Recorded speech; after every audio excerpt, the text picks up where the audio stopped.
Okey, kita akan tunjukkan cara nak withdraw cashback ataupun commission kita ke account bank.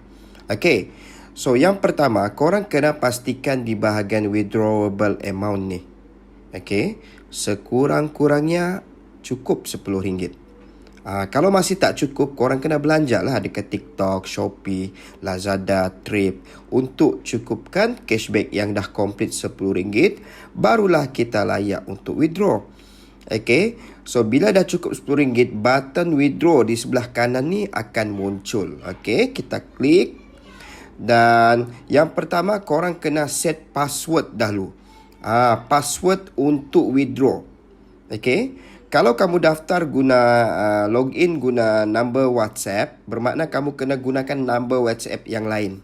Boleh pinjam number suami ke, isteri ke untuk terima OTP sahaja.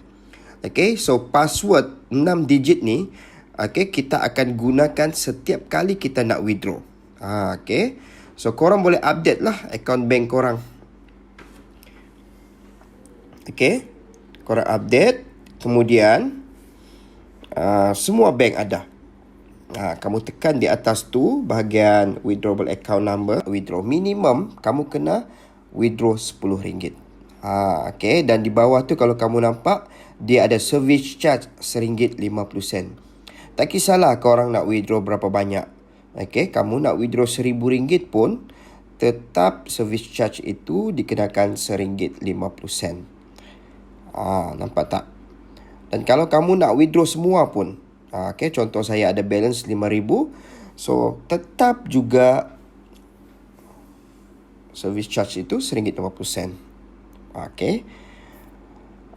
Selepas tu kamu boleh tekan button withdraw.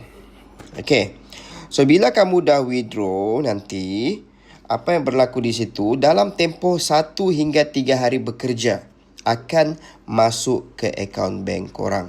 Tapi kalau korang withdraw pada hari Sabtu, Ahad ataupun Isnin, yang tu dia akan delay lah. Dia akan diproses pada hari bekerja sahaja. Okay. Dan saya nak bagi tengok di atas tu ada button record. Okay. Button record tu adalah sejarah kita withdraw. Ni saya bagi tengok lah. Sejarah saya withdraw pada terakhir 30 April. Okay, saya withdraw 30 April. Kebetulan, okay, public holiday. So, saya terima pada 4 hari bulan. Tapi yang ni, 13 hari bulan. Saya withdraw hari yang sama.